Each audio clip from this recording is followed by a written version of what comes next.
la limpidité d'un ciel éternellement bleu, la Côte d'Azur conjugue la magie de son nom à tous les temps du plaisir et du rêve. Bord de mer paradisiaque, et à Saint-Jean-Cap-Ferrat, la presqu'île enchanteresse aux villas fastueuses. Au pied des falaises de Beaulieu, la villa Kérylos, tel un trésor ramené d'un long parcours dans le temps. Construite au début du siècle, la villa au nom d'oiseau réinvente dans la noblesse des marbres, des porphyres et des bronzes les splendeurs du siècle de Périclès.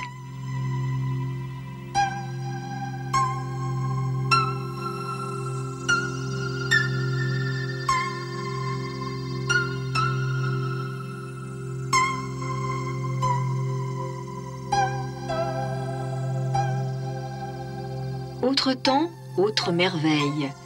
Dans la luxuriance de ces jardins, où entre colonnades, bassins et fontaines, les plus belles essences se répondent, la villa Efrussi affiche l'élégance et la grâce d'un palatine vénitien.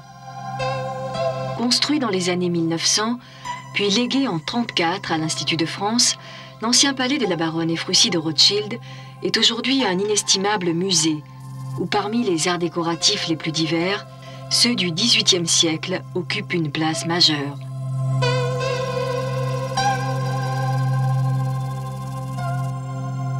Perché comme nid d'aigle dans l'arrière-pays du Cap d'Aille, le village d'Èze. Dans l'infiniment bleu où mer et montagne se fondent, court à ses pieds la Riviera.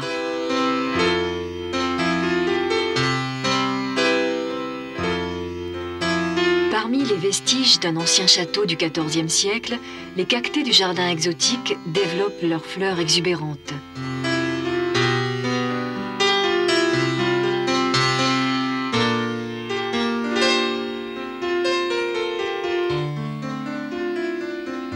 En contrebas, chemin de ronde et double porte fortifiée livrent les charmes du vieux village.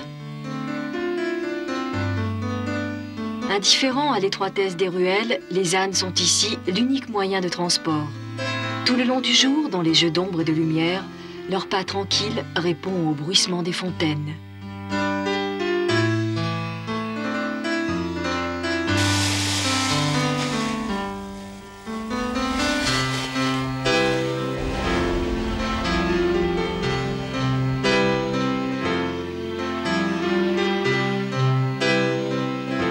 Monaco, capitale des princes. Du haut de son célébrissime rocher, la ville s'ouvre à la Méditerranée, telle une immense terrasse où s'ordonnent cathédrale et jardins, palais princiers et musée océanographique.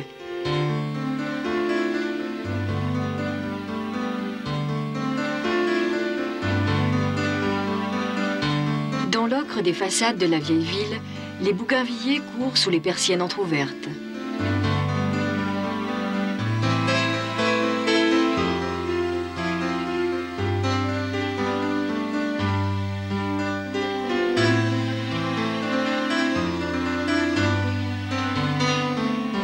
Et côtoyant les roseraies magnifiques, les arbres des jardins veillent sur l'azur et les flots, sous l'autorité du prince Albert Ier, navigateur et grand amoureux de la mer.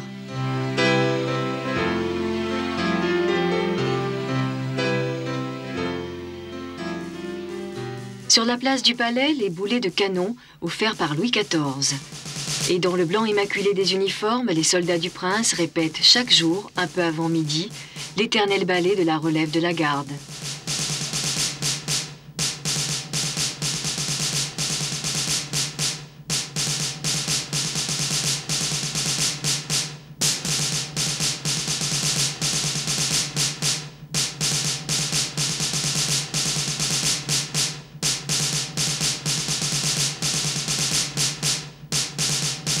Devant les armes princières, le son des clairons rythme les pas cadencés, dans une orchestration parfaite.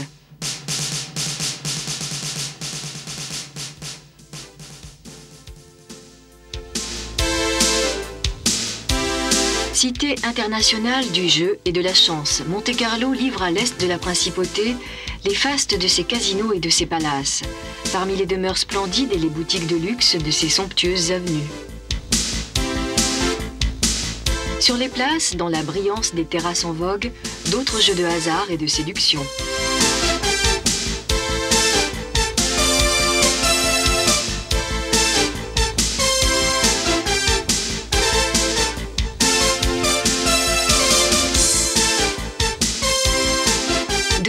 la mer et la ville, le golfe de Saint-Agel dans la sérénité de ses espaces.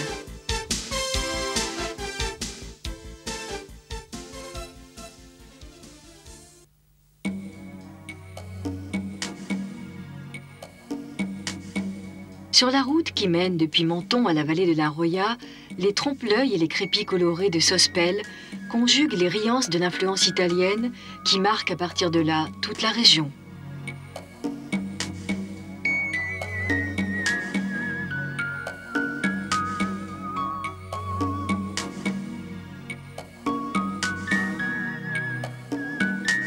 Flanquant la montagne, les maisons de Breil-sur-Roya ordonnent leur toiture autour des tuiles multicolores du clocher de Santa Maria in Albis.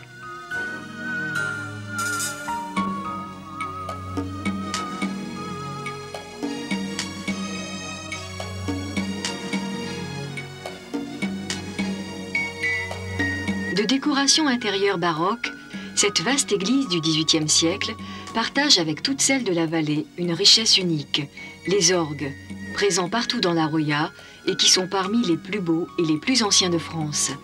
Celui de Santa Maria jouit d'un admirable buffet XVIIe, tout de bois sculpté et doré. Verrouillant la haute vallée de la Roya, Sorges offre entre toits de lauze et clochers une vue splendide sur le fond des gorges. Et sous les voûtes d'ogives de la belle église de la Brigue, plus au nord dans la vallée, l'orgue toujours, parmi les décorations à l'italienne et les admirables peintures primitives.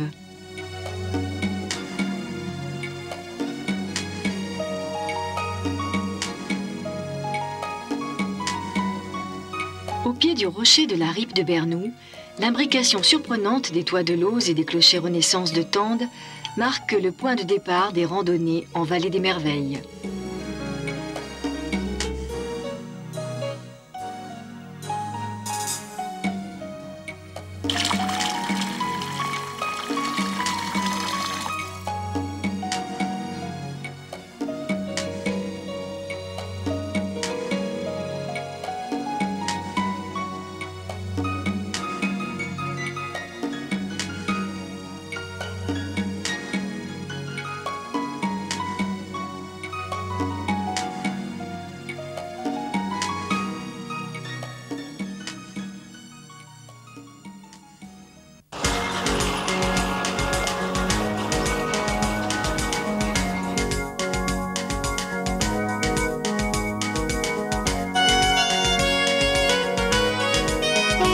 C'est là, dans cette région restée sauvage, que le parc national du Mercantour déploie entre les Alpes-Maritimes et celles de Haute-Provence ses 70 000 hectares de forêts et de lacs, parmi lesquels s'étend la célèbre vallée des Merveilles.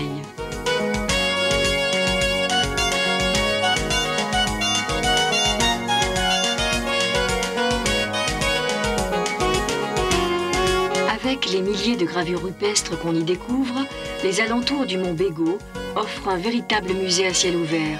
Datant pour la plupart de la préhistoire, les gravures racontent l'évolution émouvante de l'homme à travers les âges.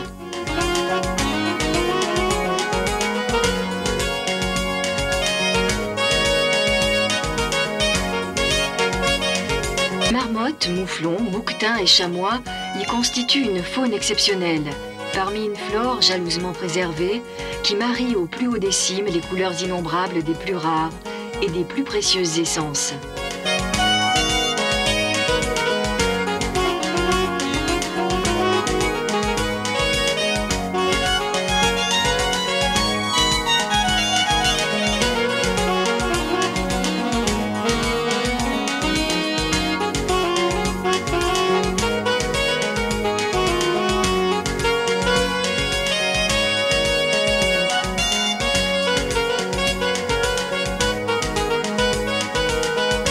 Les eaux prodigues, la magie du temps suspendu.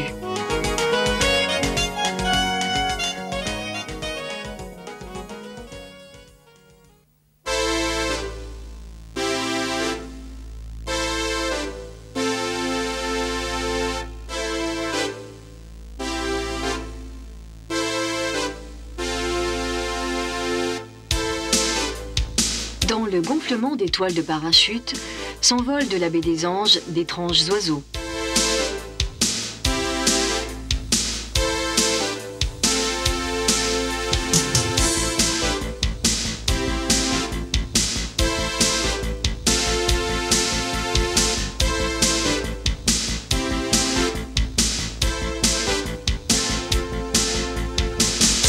panorama plus tranquille de la ville et du port qu'offrent les jardins du château, dans la fraîcheur bienvenue des cascades et des jeux d'eau.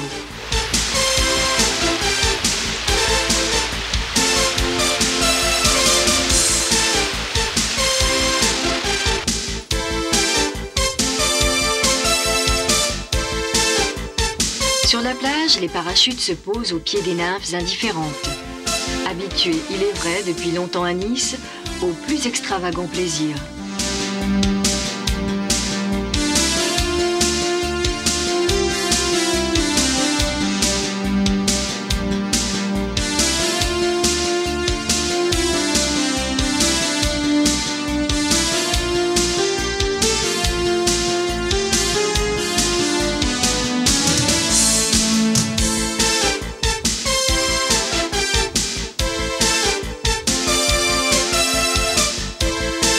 La promenade des Anglais, les enseignes des grands hôtels et des palaces inscrivent dans l'azur du ciel leurs noms prestigieux. Derrière les façades blanches, luxe feutré et personnel en habit pour plaisanciers fortunés.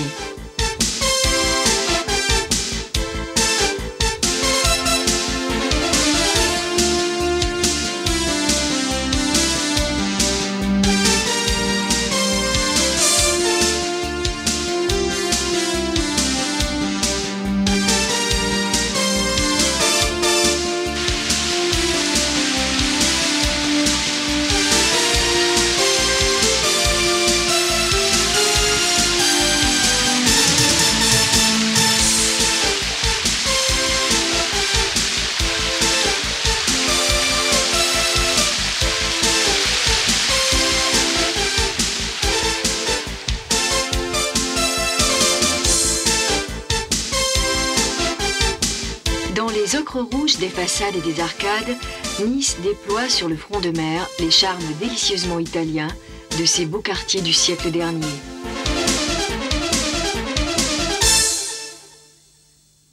Et la poésie de son vaste marché aux fleurs mêle ici le merveilleux au quotidien.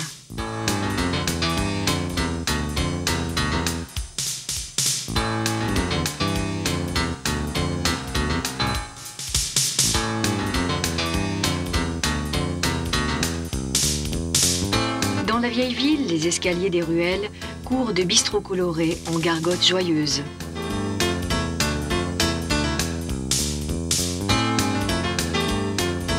On y déguste l'estoccaficada, célèbre ragoût de poisson, des beignets de toutes sortes et la fameuse soca, immense galette de farine de pois chiches, découpée à sa sortie du four en 1001 délicieux carrés, le tout accompagné d'un rosé bien frappé.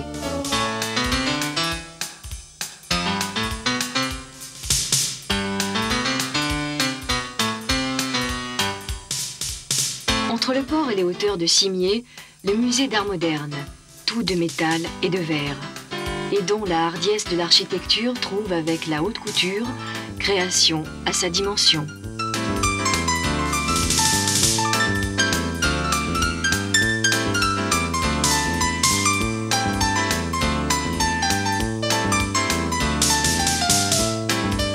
Jeu de miroirs à l'infini dans l'équilibre parfait d'un mobile de caldaire.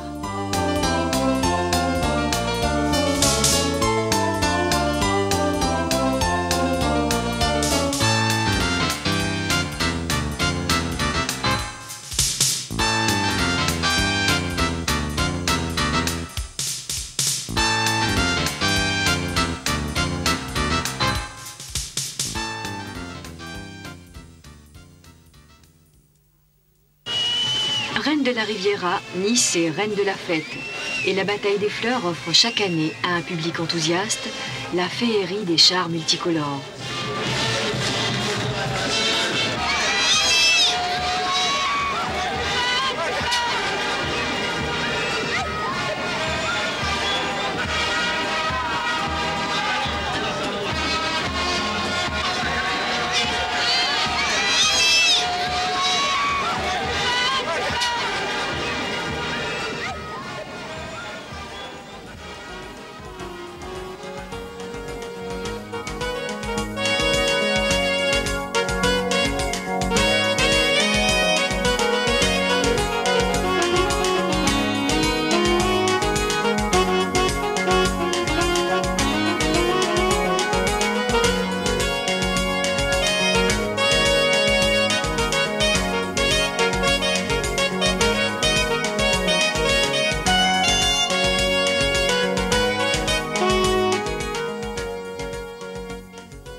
Loin des paillettes et des étourdissements de la fête, le jardin des Colettes prodigue dans la lumière des collines de Cagnes-sur-Mer le bonheur de ses fleurs et de ses arbres.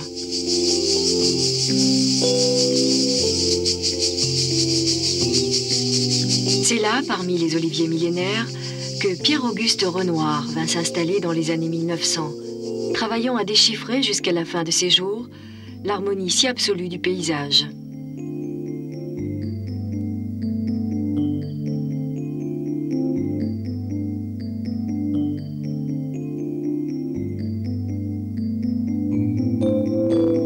À la sortie d'Antibes, Marineland promet de bien joyeuses surprises, avec les acrobaties fantaisistes de ses orques et de ses dauphins.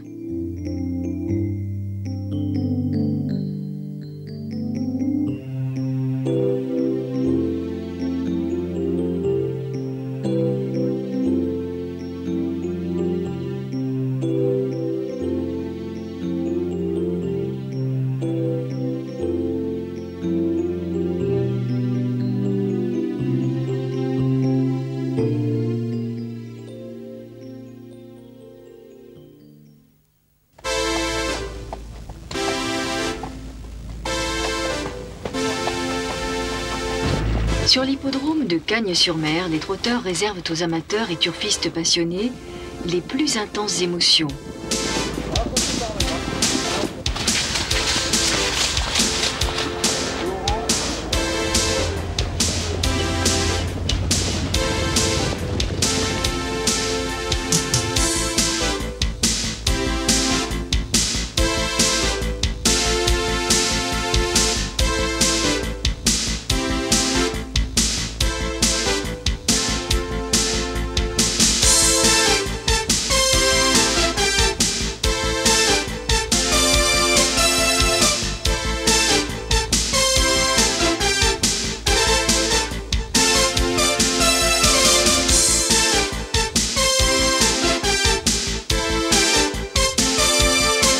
Majesté de ses palaces et l'élégance de sa célébrissime croisette, voici Cannes, ville star au pays des stars.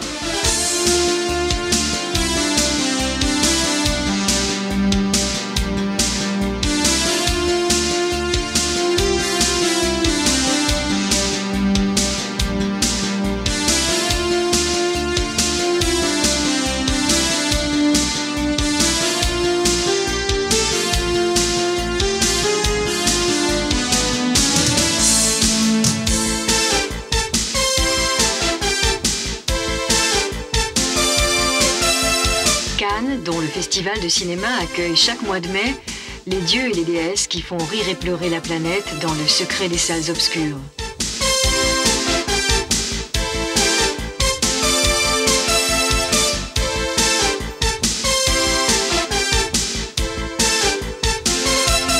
Intermède au ballet sans fin des voitures de luxe, parfois l'émotion d'un sourire.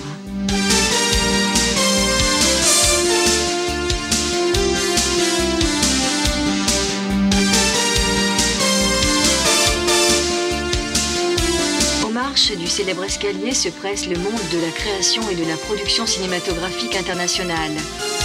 Défilé de lunettes noires et de créatures de rêve, dans les cliquetis des flashs et l'indiscrétion des micros.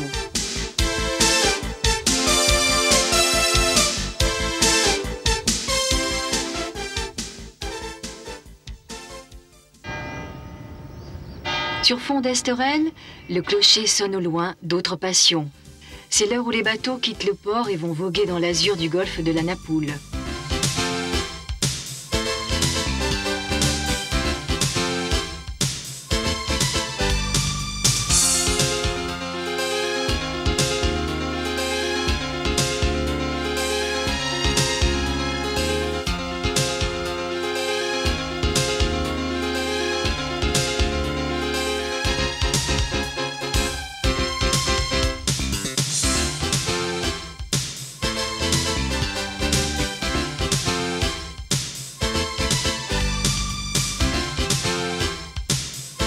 Au large s'inscrit dans le bleu des eaux le vert des forêts d'eucalyptus et de pins des îles de Lérins, Sainte-Marguerite et Saint-Honorat.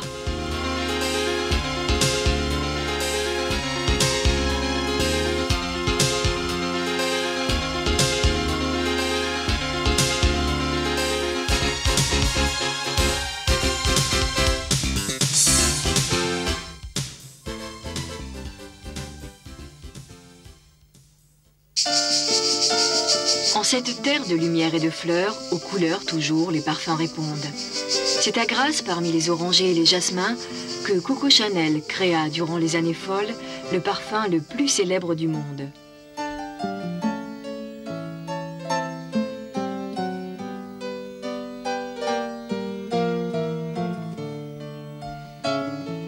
Là, dans le secret des alambics de la maison Fragonard, les maîtres parfumeurs n'en finissent pas de composer les alliances magiques.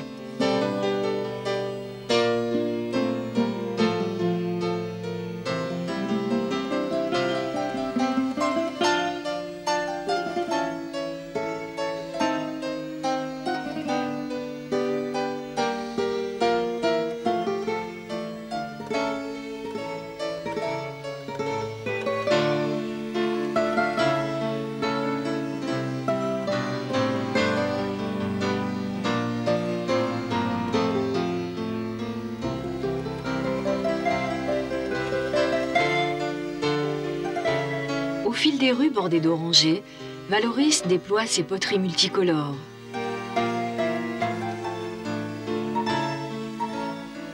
Au creux des mains, la terre se lisse et se modèle.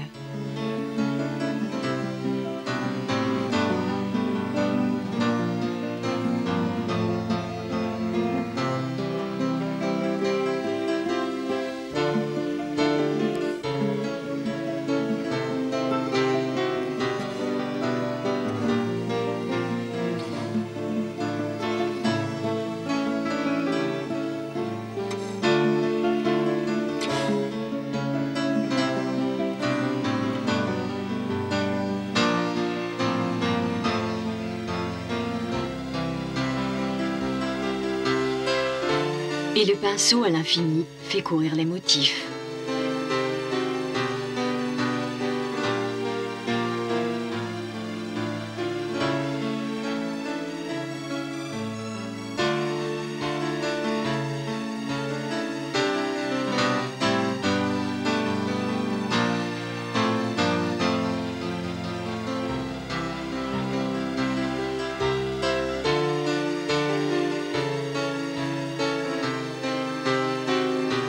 Née dans l'ombre des ateliers, la flamboyance des couleurs et des formes fait ici depuis tout temps promesse de tables enchanteresses.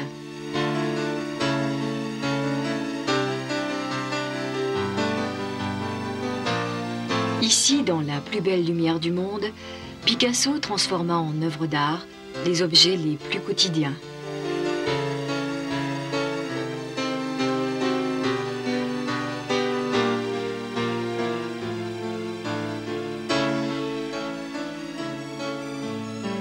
Biote, où souffle le verre, surplombe Antibes et toute la baie des Anges.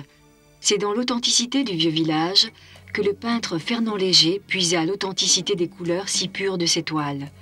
Là, parmi les souffleurs de verre, dans les senteurs si prenantes des mimosas et des roses.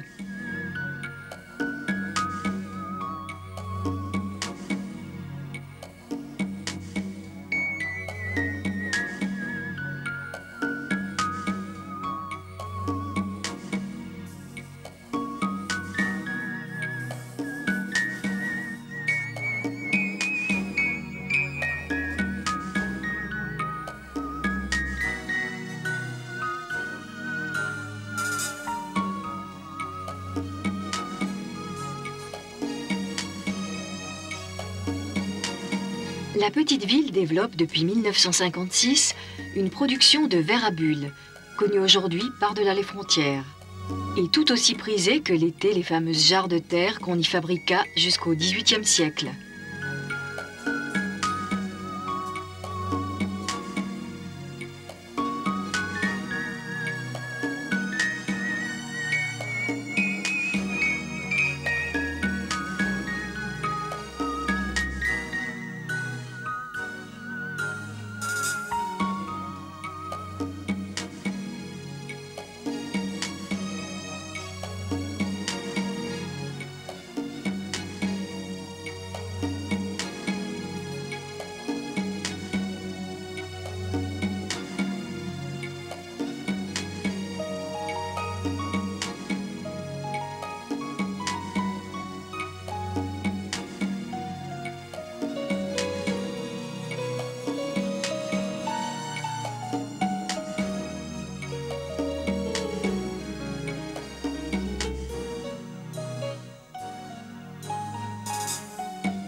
Plus haut, dans l'arrière-pays de Cagnes-sur-Mer, les toits de tuiles jaunes tendres de Vence veillent à la douce harmonie de Saint-Paul. Derrière les remparts de la petite cité féodale, Modigliani et Bonnard découvrirent dans les années 20 l'endroit peut-être le plus charmant du monde. Puis, à l'instar de Soutine et Signac, de nombreux peintres y firent encore de fréquents séjours, contribuant chacun à l'impressionnante galerie de tableaux de la Colombe d'Or, où tous aimaient à se retrouver quand la luxueuse auberge n'était encore que sympathique guinguette.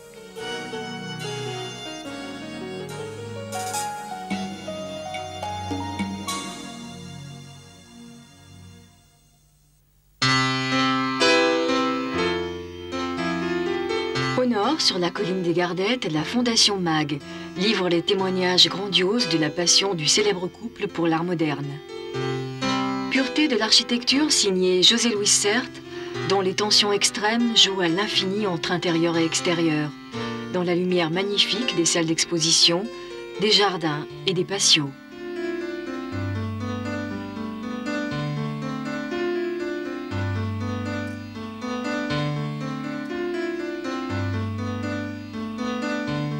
Ici, 6000 œuvres d'artistes contemporains, dont les plus importants du siècle, tissent parmi les arbres et les vitraux superbes le lien indéfectible entre création et nature.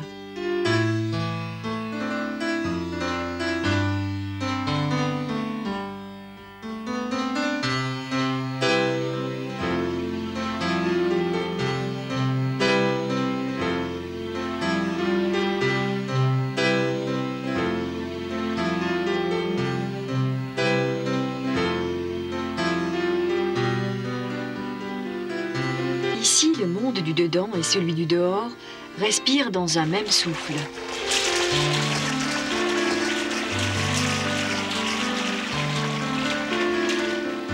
Ici, par-delà la mer et le ciel, l'homme épouse la dimension du monde.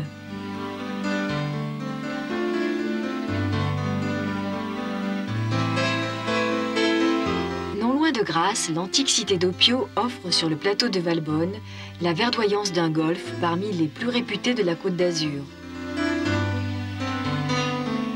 Les joueurs s'y adonnent été comme hiver à leur plaisir favori, dans la tranquillité de la douceur d'un site et d'un climat exceptionnel. Mais Opio doit également sa renommée à la délicieuse huile d'olive produite en son moulin du XVe siècle et précieuse au village comme l'eau des fontaines.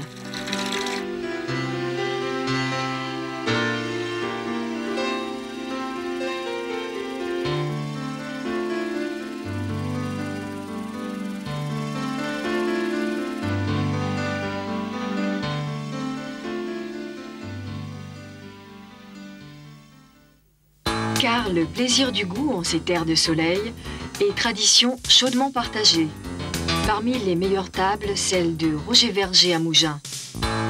C'est dans cet ancien fief de l'abbaye de Lérins, dominant les collines qui courent de Valoris à Grasse, que le maître choisit d'installer son célèbre moulin et de se consacrer dans les senteurs de garrigue et de thym à l'art si exigeant, si difficile de la gastronomie de France.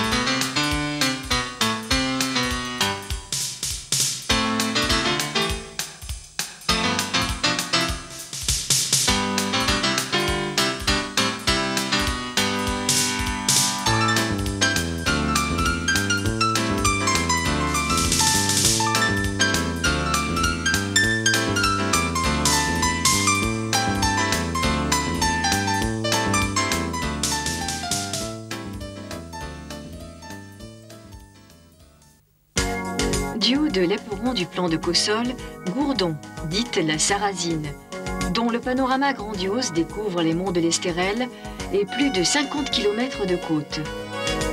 Paysage saisissant, tout entier dominé par l'ancienne forteresse magnifique et farouche.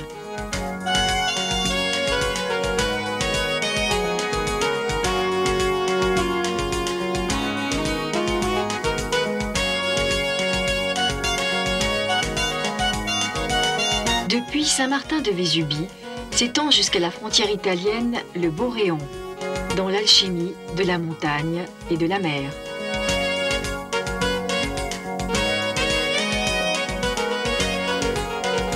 À la verdoyance des forêts se conjuguent la luminosité et les couleurs si tendres de la Méditerranée, dont la douceur du climat baigne ici les plus hautes cimes.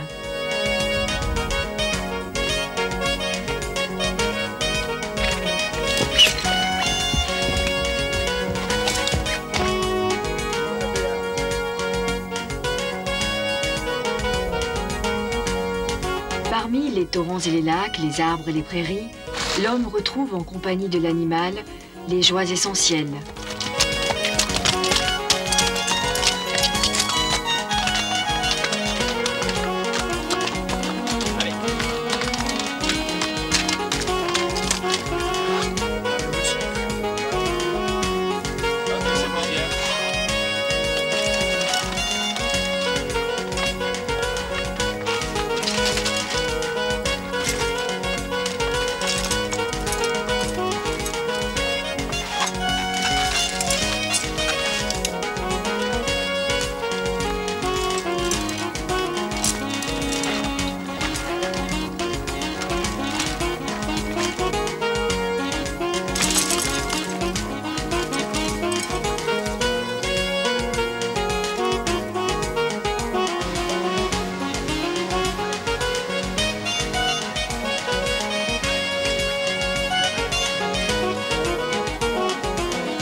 Le Boréon offre encore un parcours de pêche exceptionnel, connu des passionnés les plus avertis. Ses sources et ruisseaux étant très régulièrement alvinés, la pureté des eaux impétueuses prodigue succulents saumons de fontaine, truites arc-en-ciel et farios.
À en juger certains oiseaux, le plus court chemin pour rejoindre depuis la Colmiane la mer n'emprunte guère les sentiers battus.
Dans les senteurs des Mélèzes, la descente sur Valberg conduit aux belles maisons montagnardes du village de Péonne.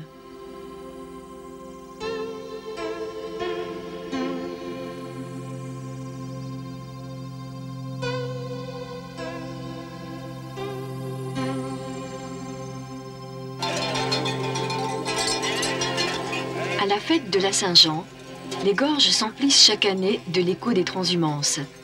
Sous la houlette des bergers, moutons et brebis quittent les basses vallées pour des alpages plus élevés et plus riches. d'où ils reviendront pour la Saint-Michel.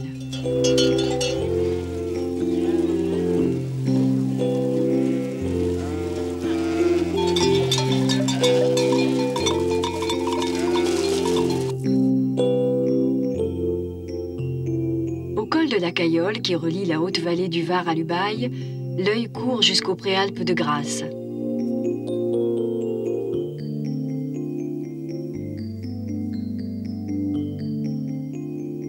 Compagnon docile et tendre, l'âne batté y accompagne les randonneurs les plus jeunes de son pas sûr et régulier.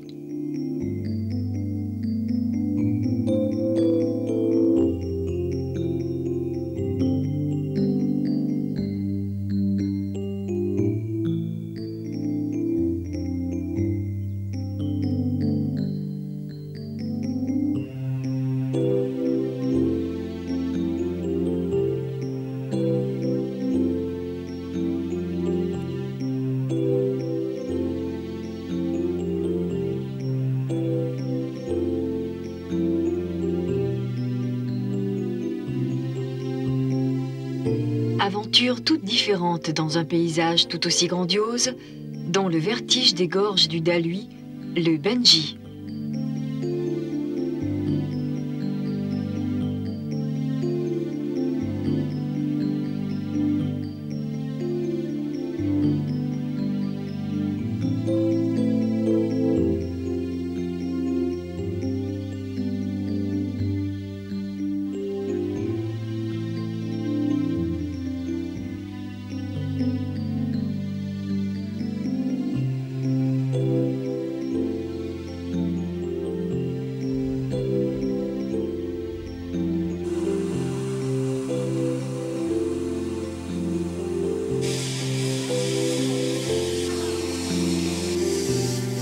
Dans l'éblouissante lumière, le train à vapeur de Puget-Théniers poursuit jusqu'à Hanau sa course joyeuse.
Empruntant la voie ferrée qui mène de Nice à Digne, le petit train propose une étape étonnante.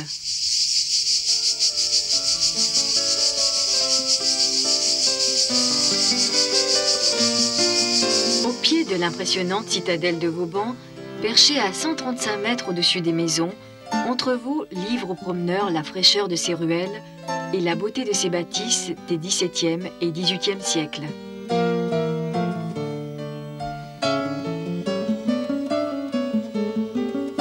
Parmi les oliviers et les fruitiers gorgés de soleil, la rampe fortifiée par Vauban relie la citadelle à la ville. À l'intérieur des remparts qui préservèrent les habitants des agressions sarrasines et des inondations de la plaine, la cité construite au Xe siècle fait revivre chaque année, au mois d'août, les rites de la vie médiévale.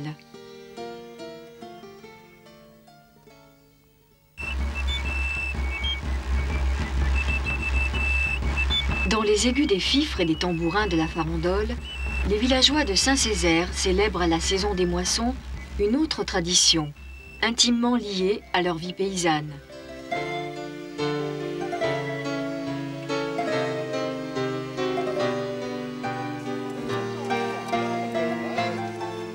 Chacun retrouve les gestes et les outils des aïeuls dans le jaune enivrant des champs de blé qui fait danser les rouges et les noirs des costumes et les grands chapeaux de paille des femmes.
Bordant l'un des plus beaux golfs de la Côte d'Azur, Saint-Tropez offre ses plaisirs légendaires.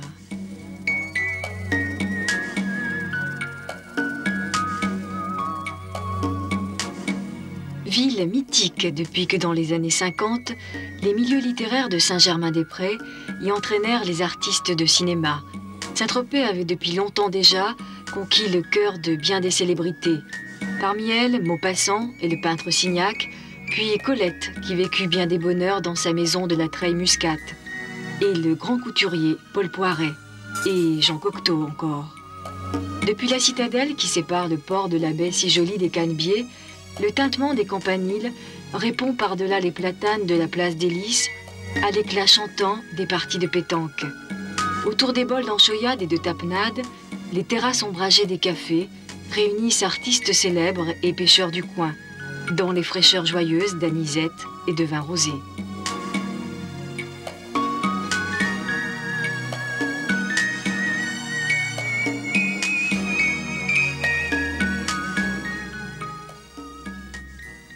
Mais Saint-Tropez n'en oublie pas pour autant ses origines et ses croyances. À chaque mois de mai qui revient chaque année la bravade. Pendant 3 jours, au son des tambours et des fifres, les Tropéziens rendent hommage à leur saint, dont ils promènent par les rues la statue de bois doré. Torpès était centurion chrétien qui refusa d'abjurer sa foi. Pour cela, Néron le fit décapiter, puis jeter son corps dans une barque avec un coq et un chien, afin que ces animaux le dévorent en mer. Or, les flots ramenèrent le corps miraculeusement épargné, en cet endroit où les maisons font aujourd'hui danser dans les vagues les couleurs de leur crépi. Ainsi, le village prit nom Saint-Tropez et perpétua la légende.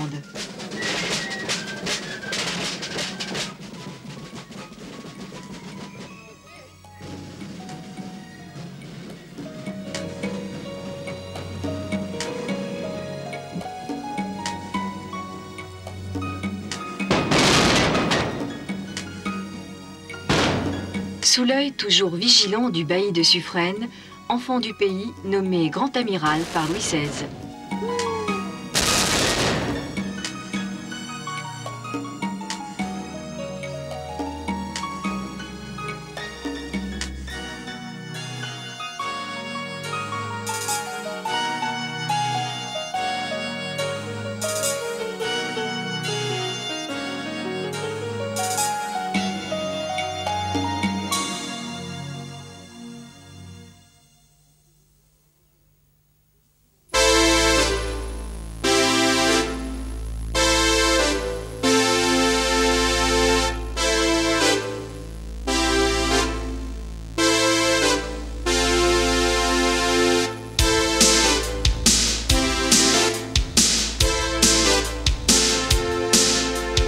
Personnage légendaire à Saint-Tropez, les naïades de Pamplonne, qui durant tout l'été rivalisent de hardiesse et de beauté, suscitant des regards particulièrement émus.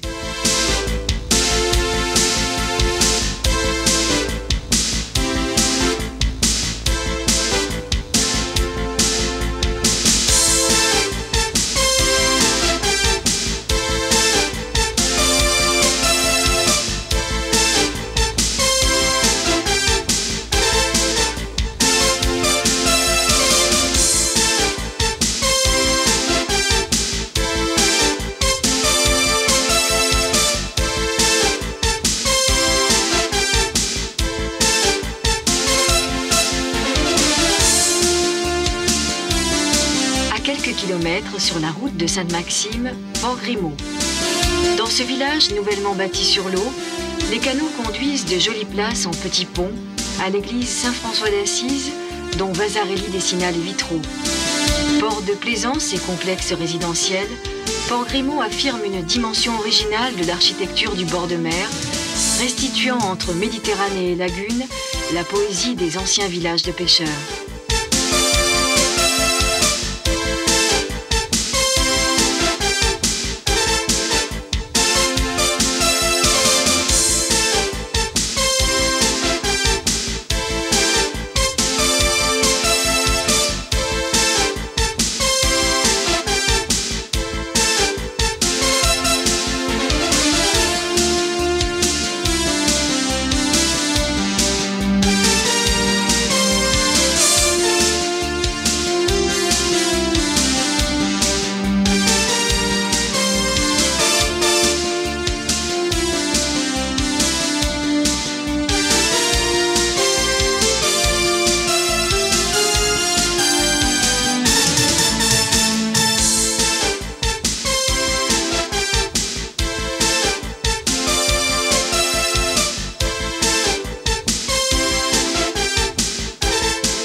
Dans Les Blancheurs d'écume et l'Outre-mer des vagues, la Côte d'Azur conjugue la magie de son nom au temps éternellement présent du plaisir et du rêve.